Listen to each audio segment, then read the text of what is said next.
Dombey and Son, Little Paul.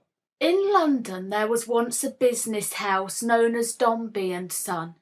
It had borne that name for generations, though at the time this story begins, Mr. Dombey, the head of the house, had no son. He was a merchant, hard, cold, and selfish, who thought the world was made only for his firm to trade in. He had one little daughter, Florence, but never since her birth had he loved or petted her because of his disappointment that she was not a boy. When at last a son was born to him, it wakened something at the bottom of his cold and heavy heart that he had never known before. He scarcely grieved for his wife, who died when the baby was born, but gave all his thought to the child. He named him Paul, and began at once to think for the time when he should become old enough to be a real member of the firm in which all his own interests centered, Dombey and Son. He hired the best nurse he could find, and when he was not at his office, would sit and watch the baby Paul hour after hour, laying plans for his future. So selfishly was the father's soul wrapped up in this that he scarcely ever noticed poor, lonely little Florence, whose warm heart was starving for affection. Little Paul's nurse was very fond of him, and of his sister too. But she had children of her own also, and one day, instead of walking up and down with Florence and the baby near the Dombey house, she took the children to another part of the city to visit her own home. This was a wrong thing to do, and resulted in a very unhappy adventure for Florence. On their way home a mad bull broke away from his keepers and charged through the crowded street. There was great screaming and confusion, and people ran in every direction, Florence among the rest. She ran for a long way, and when she stopped her nurse was nowhere to be seen. Terrified to find herself lost in the great city, she began to cry.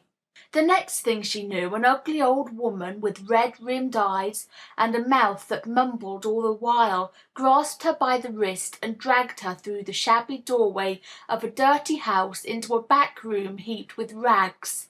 "I want that pretty frock," said she, "and that little bonnet, and your petticoat. Come, take them off." Florence, dreadfully frightened, obeyed. The old woman took away her shoes, too, and made her put on some filthy, ragged clothing from the heaps on the floor. Then she let her go, first making her promise she would not ask anyone to show her the way home. The poor child could think of nothing else but to find her father's office at Dombey and Sons, and for 2 hours she walked, asking the way of everybody she met. She might not have found it at all, but at a wharf where she wandered there happened to be a young clerk of Dombey and Sons, and the minute he was pointed out to her she felt such trust in his bright and open face that she caught his hand and sobbed out all of her story. This lad's name was Walter Gay. He lived with his uncle, honest old Solomon Gills, a maker of ship's instruments, who kept a little shop with the wooden figure of a midshipman set outside. Very few customers ever came into the shop, and indeed hardly anyone else, for Old Sol, as the neighbors called him, had only one intimate friend. This friend was a retired seaman named Captain Cuttle, who always dressed in blue, as if he were a bird, and those were his feathers. He had a hook instead of a hand attached to his right wrist, a shirt collar so large that it looked like a small sail, and wherever he went he carried in his left hand a thick stick that was covered all over, like his nose, with knobs. Captain Cuttle used to talk on land just as if he were at sea.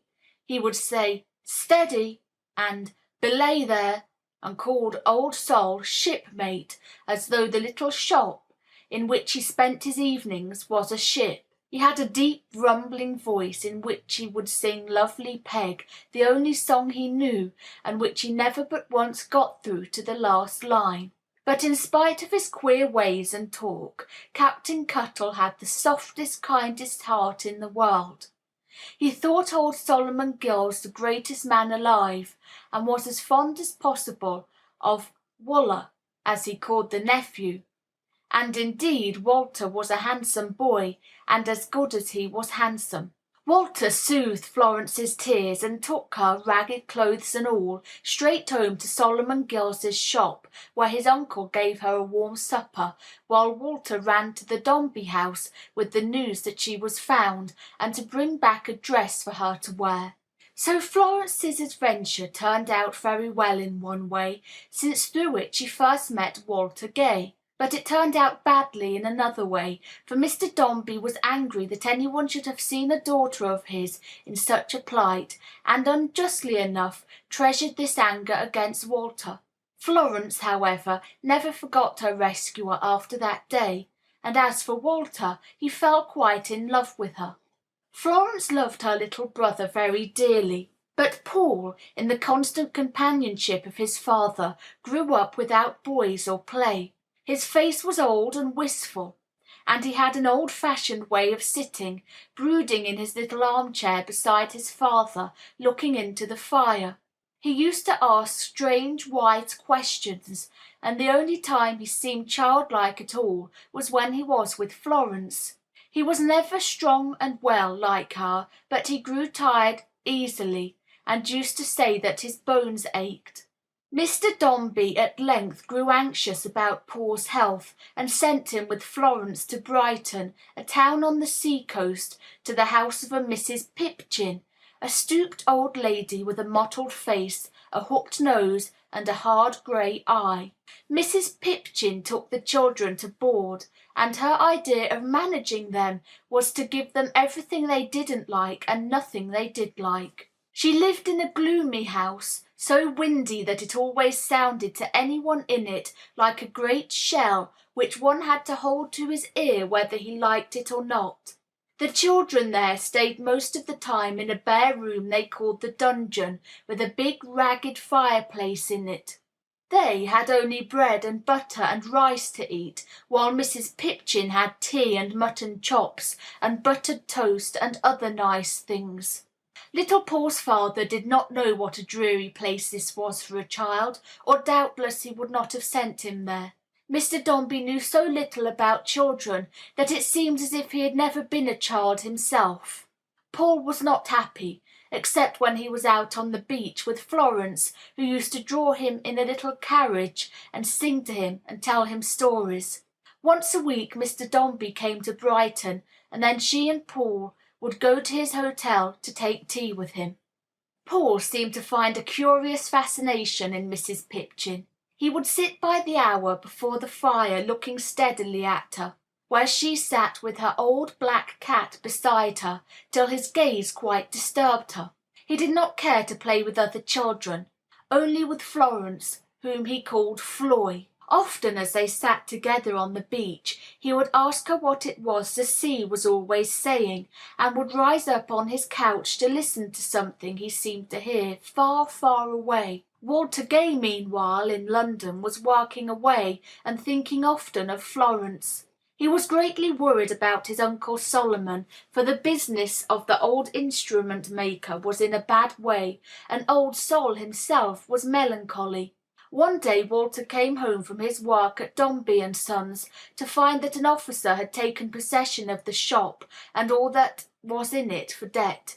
His old Uncle Sol was sobbing like a child, and not knowing what to do, he went post-haste for Captain Cuttle. He found the captain with his hat on, peeling potatoes with a knife screwed into the wooden socket in his wrist instead of the hook. When he told him what had happened, Captain Cuttle jumped up, put all the money he had, his silver watch, some spoons and a pair of sugar tongs into his pocket, and went back at once with him to the shop.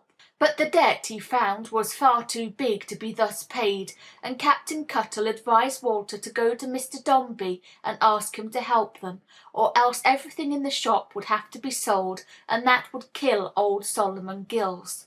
It was Saturday, and Mr. Dombey had gone to see little Paul, so Walter and Captain Cuttle took the next coach for Brighton.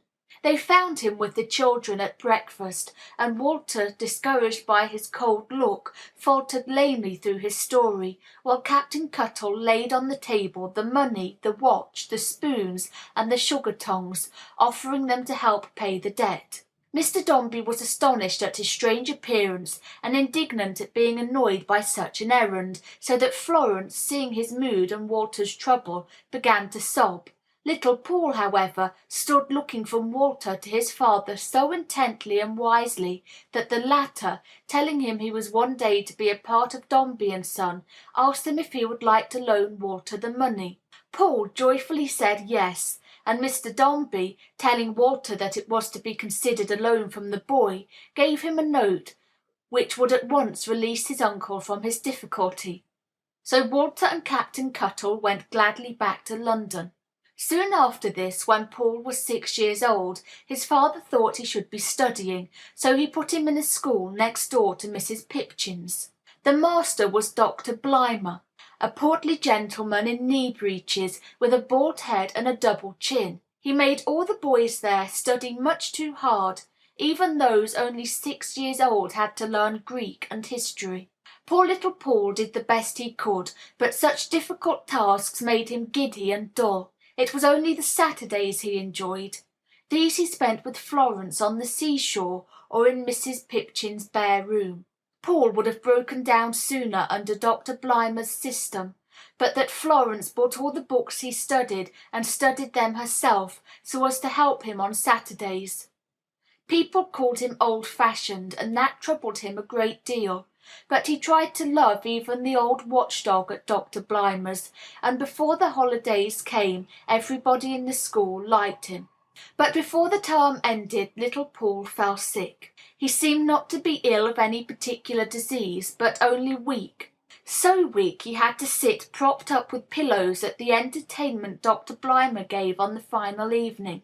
After that everything was hazy until he found himself somehow at home in bed with Florence beside him. He lay there day after day watching and dreaming. He dreamed often of a swift silent river that flowed on, and he wanted to stop it with his hands. "Why will it never stop, Floy?" he would ask her. "'Tis bearing me away, I think." There were many shadowy figures that came and went. One came often and sat long, but never spoke. One day he saw it was his father, and he called out, "Don't be so sorry for me, dear papa. Indeed, I am quite happy." Once he roused himself, and there were many about the bed. Florence, his father, his old nurse, and Walter Gay, and he called each by name and waved his hand to them. Florence took him in her arms, and he heard the swift river flowing. "How fast it runs, Floy! It is taking me with it. There is a shore before me now. Who is standing on the bank?" He put his hands together behind her neck, as he had been used to do at his prayers. "Mamma is like you, Floy," he said. "I know her by her face. The light about the head is shining upon me as I go." So little Paul died. Dombey and Son. How Florence lost her father. It was a sad, sad house for many days after that, and Florence, in her loneliness, often thought her heart would break. Her father she scarcely ever saw, for he sat alone in his room. Every night she would steal down the dark hall to his door, and lay her head against the panels, hungering for a little love. But he thought only of his dead son, and gave no sign of tenderness to her. One of Dr. Blimber's pupils begged and brought for Diogenes the old watchdog which little Paul had petted at the school, and this dog was all she had to love. She had not seen Walter Gay since the death of her brother, though he often thought of her very often. Walter's prospects, thanks to an enemy he had made without knowing it, had changed since then. The enemy was Carker, the manager at Dombey and Sons. Carker was a thin man with the whitest, most regular teeth, which he continually showed in an unpleasant smile. There was something cat-like about him. The more he disliked a person, the wider was his smile. Carker had a brother whom he hated, and Walter unconsciously earned his enmity by liking and being kind to this brother. Mr. Dombey was not fond of Walter either, the less so because Florence liked him, and disliking Florence, he disliked all for whom she cared. So between Mr. Dombey and Carker, Walter was ordered to go, on business for the firm, on a long voyage to the West Indies. Walter was not deceived. He knew he was not sent there for his own good, but in order not to worry his uncle, he and Captain Cuttle pretended that it was a splendid opportunity. So old Solomon Gills tried not to sorrow for his going. Florence heard of the voyage, and the night before Walter sailed, in she came to the little shop where Walter had brought her years before when she had been lost. She kissed old Sol and called Walter her brother and said she would never forget him. And so Walter, when next day he sailed away, waving his hand to his uncle and Captain Cuttle, went with even more of love in his heart for Florence than he had had. After his going, Florence was lonelier than before. She was all alone, save for the dog Diogenes and her books and music. Her father was much away, and in the evenings she could go into his room and nestle in his easy-chair without fear of repulse. She kept the room in order, and a fresh nosegay on the table, and never left it without leaving on his deserted desk a kiss or a tear. The purpose of her life, she determined, should be to try continually to let her father know how much she loved him. But months passed and she had no chance. Her father, in fact, seldom came near the house.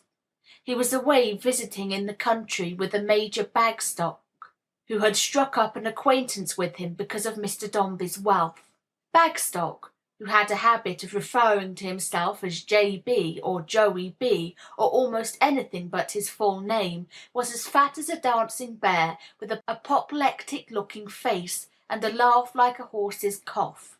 He was a glutton and stuffed himself so at meals that he did little but choke and wheeze through the latter half of them. He was a great flatterer, however, and he flattered so well that Mr. Dombey, blind from his own pride, thought him a very proper person indeed. And even though everybody laughed at the Major, Mr. Dombey always found him most agreeable company.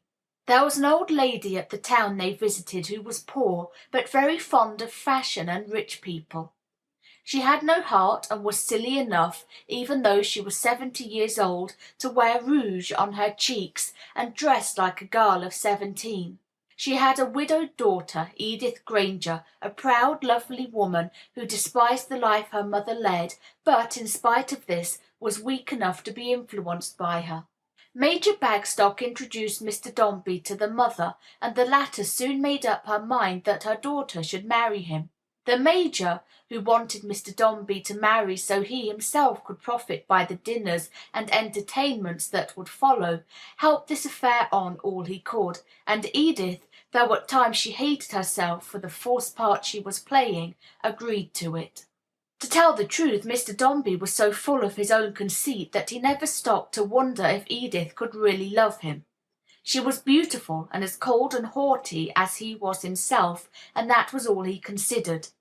So Major Bagstock and the old lady were soon chuckling and wheezing together with delight at the success of their plan, and before long Edith had promised to marry Florence's father. Poor Florence! She had other griefs of her own by this time. Carker of Dombey and Son, with the false smile and the white teeth, came several times to see her, asking if she had messages to send to her father, each time seeming purposely to wound her by recalling her father's dislike. She tried to like the smooth, oily manager, but there was something in his face she could not but distrust. To add her trouble, the ship by which Walter Gay had sailed for the West Indies had not yet arrived there.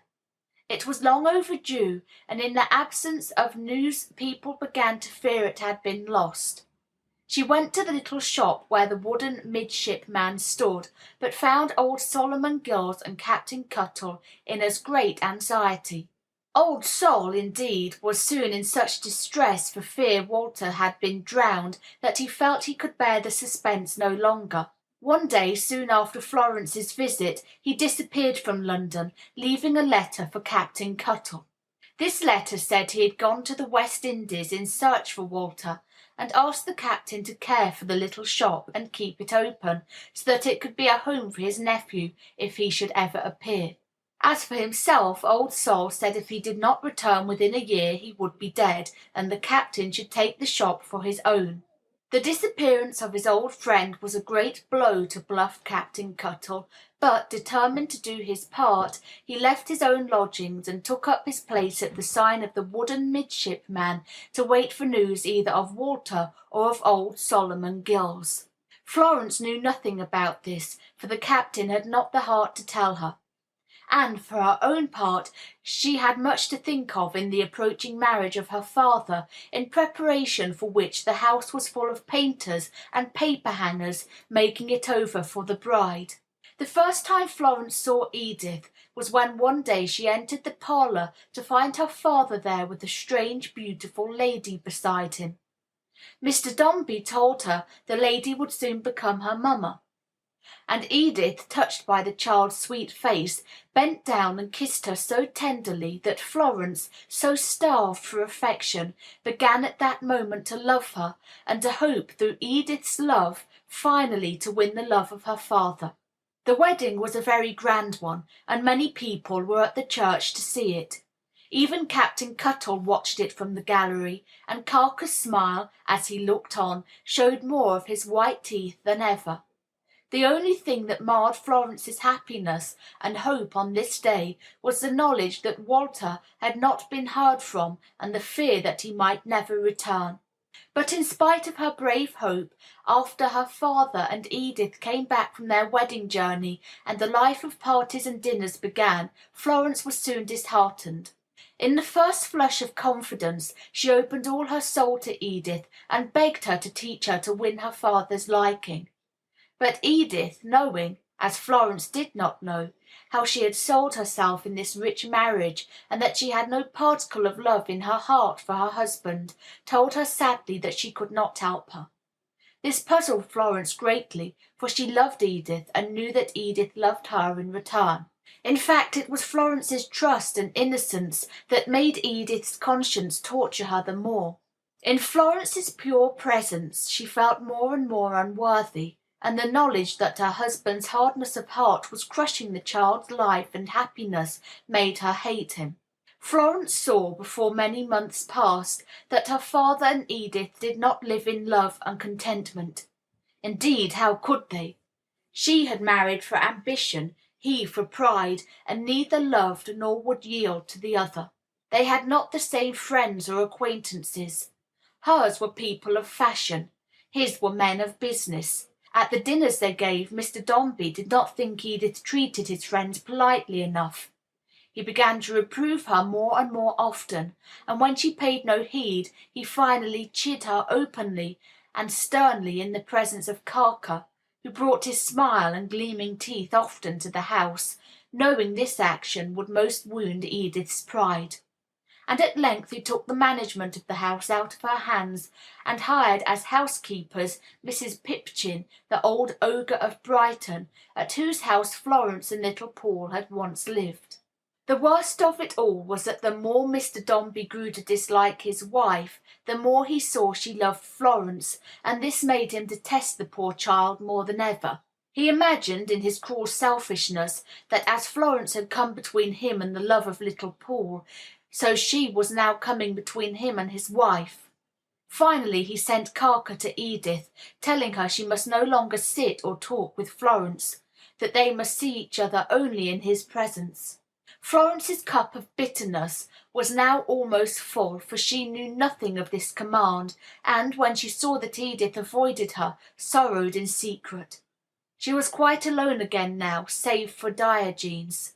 Neither Major Bagstock, her father's flatterer, nor Carker, with his cat-like smile, could she see without a shudder, and all the while her heart was aching for her father's love. Mr. Dombey's insults were heaped more and more upon the defenceless Edith, till at last, made desperate by his pride and cruelty, she prepared a terrible revenge.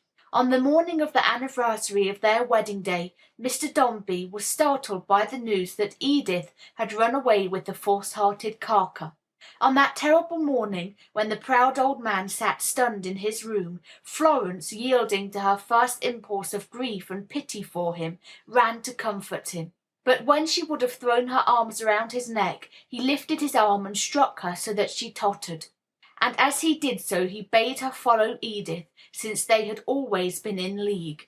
In that blow Florence felt at last his cruelty, neglect, and hatred trampling down any feeling of compassion he may once have had for her. She saw she had no longer a father she could love, and, wringing her hands, with her head bent to hide her agony of tears, ran out of the house that could be no more her home, into the heartless street. Section 25. How Florence reached a refuge.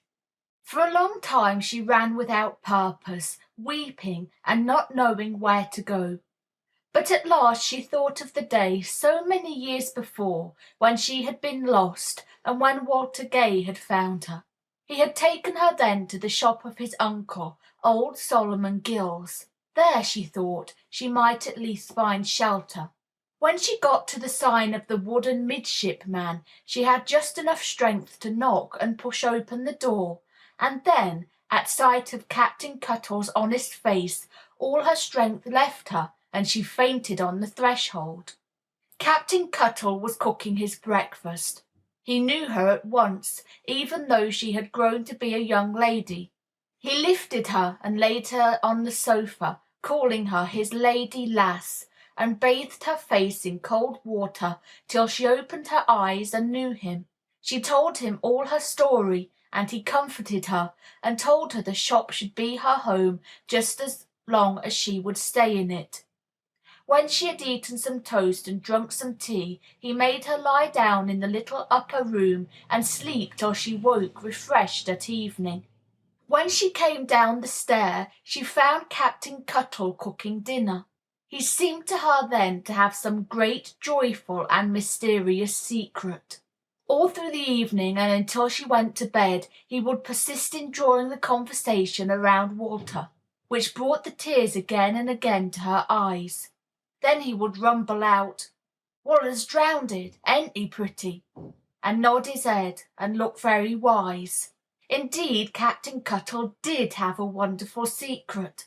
While Florence had been sleeping, he had received a great piece of news. Walter, whom every one had believed drowned, had escaped death alone of all on the wrecked vessel. He had clung to a spar when the ship went down, and had been picked up by a vessel going in another direction, so he had no way of sending back news of his safety. The ship that had rescued him had at last brought him back to London, and it would not be long now before he would appear at the shop. You may guess Captain Cuttle's heart was full of thankfulness. But, not knowing much about such matters, he had an idea that the good news must be broken very gently to Florence. So at last he commenced to tell her a story about a shipwreck in which only one was saved. And then she began to suspect the truth, and her heart beat joyfully. Just as he had finished the story, the door opened. There was Walter himself, alive and well, and with a cry of joy she sprang to his arms. There was much to talk of that night in the little shop. With her face on Captain Cuttle's shoulder, Florence told him how and why she had left her home. And Walter, as he took her hand and kissed it, knew that she was a homeless, wandering fugitive, but richer to him thus than in all the wealth and pride of her former station, that had once made her seem so far off from him. Very soon after that he told Florence that he loved her, not as a brother, but as something even dearer, and she promised to be his wife.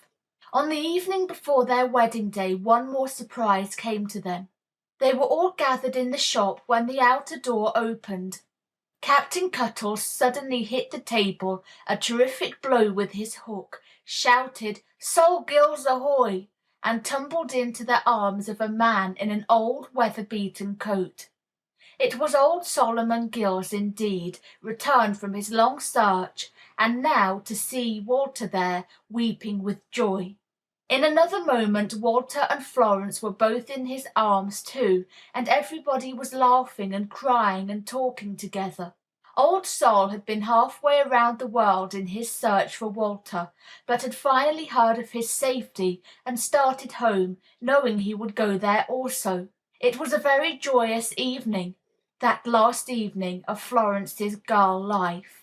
The next morning Walter and Florence paid an early visit to the grave of little Paul. She bade it a long good-bye, for Walter had become an officer of a ship, and she was to make the coming voyage with her husband. Then they went to the church where they were married, and a few days later they sailed away to China, with Captain Cuttle's big watch and sugar tongs and teaspoons that he had once offered to Mr. Dombey for wedding presents, content in each other's love. Often, indeed, in this happy honeymoon, Florence remembered the father who had spurned her. But Walter's love had taken away the bitterness of that thought. She tried to love her father now rather as she loved the memory of little Paul, not as a cruel, cold, living man, but as someone who had once lived and who might once have loved her. Section 26 of How Florence Found Her Father at Last. Mr. Dombey, alone in the silent house, had made no search for Florence. His pride bade him hide all traces of his grief and rage from the world. He had only one thought, to find where Carker had fled with his wife, to follow and to kill him. He hired detectives and at last discovered that Carker had gone to a certain city in France, and to that place he followed him. Now Edith, desperate as she had not really been so wicked as Mr. Dombey supposed her. She had deserted him, but she had not run away with Carker. In all the trouble between herself and Mr. Dombey, Carker, the smooth, smiling hypocrite, had labored to make matters worse. He had lied to Mr. Dombey about his wife and taunted her with her position, and done everything in his power to make them hate each other more bitterly. At last, when he saw Edith could bear it no longer, he had begged her to run away with him, and when she refused, he had threatened her in many cowardly ways. But Edith hated him as much as she disliked her husband, and had not the least idea of running away with him. She had pretended to Carker that she would do so, and had led her husband and everybody else to think she had done so. But this was only to wound her husband's pride, and to punish him for all his tortures.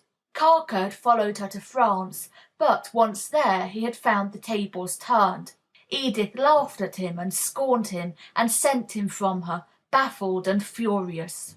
Carker was thus caught in his own trap.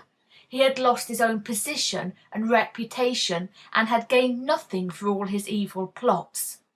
And besides this, he was a fugitive, and Mr. Dombey, the man he had wronged, was on his track.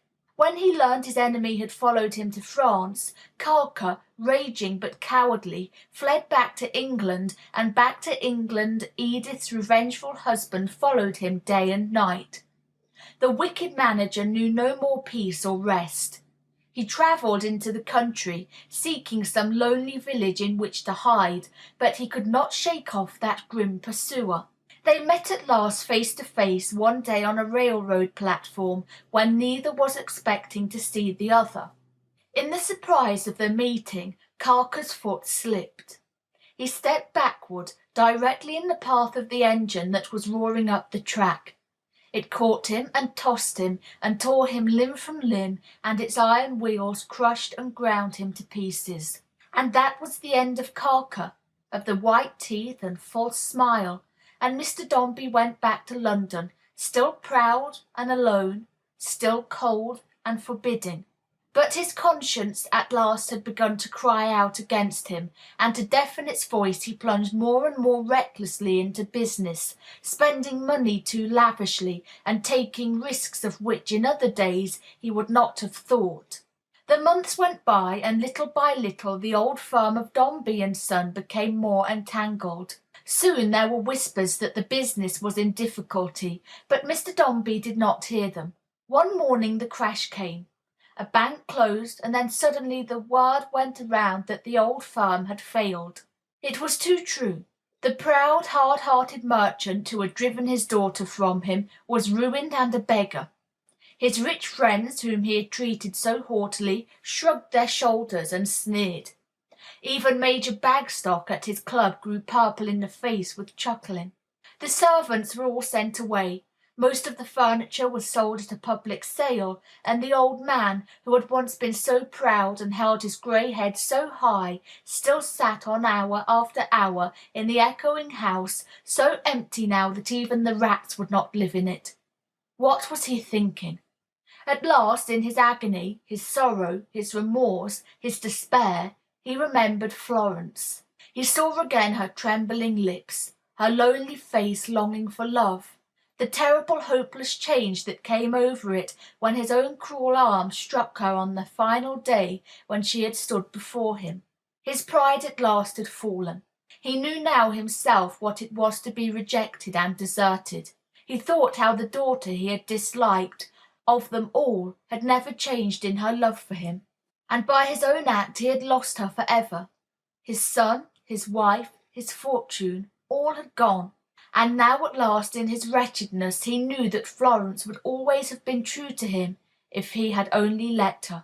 Days passed, but he never left the house. Every night he wandered through the empty rooms like a ghost. He grew to be haggard, wasted likeness of himself. And one day the thought came to him that it would be better if he, too, were dead, even if it be by his own hand. This thought clung to him. He could not shake it off. One day he took a pistol from his dressing-table and sat hugging it to his breast. At length he rose and stood in front of a mirror with the weapon in his hand.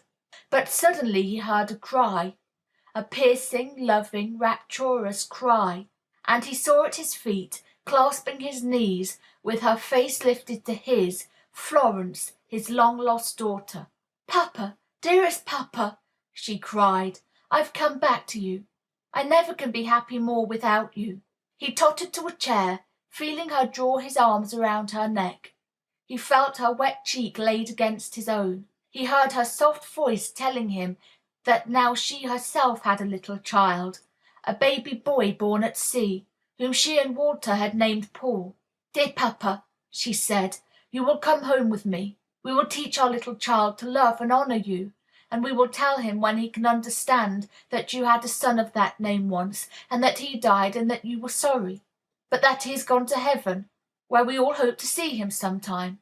Kiss me, papa, as a promise that you will be reconciled. Never let us be parted any more." His heart had been melting when she spoke. As she clung closer to him, he kissed her, and she heard him mutter, "Oh God, forgive me, for I need it very much." She drew him to his feet, and walking with a feeble gait, he went with her. With her eyes upon his face, and his arm about her, she led him to the coach waiting at the door and carried him away. Mr. Dombey was very ill for a long time. When he recovered he was no longer his old self, but a gentle, loving, white-haired old man. Walter did not go to sea again, but found a position of great trust and confidence in London, and in their home the old man felt growing stronger and stronger his new-found love for the daughter whom till now he had never really known. Florence never saw Edith again but once. Then the latter came back to bid her farewell for ever before she went to live in Italy. In these years Edith had seen her own pride, and grieved for her fault. There were tears in her stern dark eyes when Florence asked if she would send some message to Mr. Dombey. "Tell him," she answered, "that if in his own present he can find a reason to think less bitterly of me, I asked him to do so.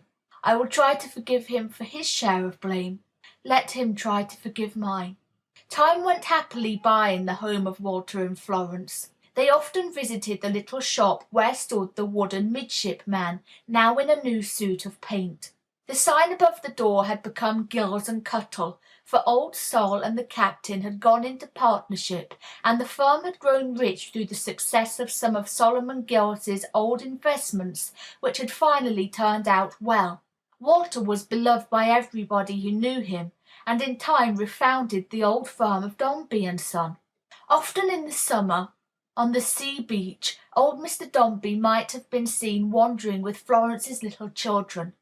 The oldest was little Paul, and he thought of him sometimes almost as of the other little Paul who died.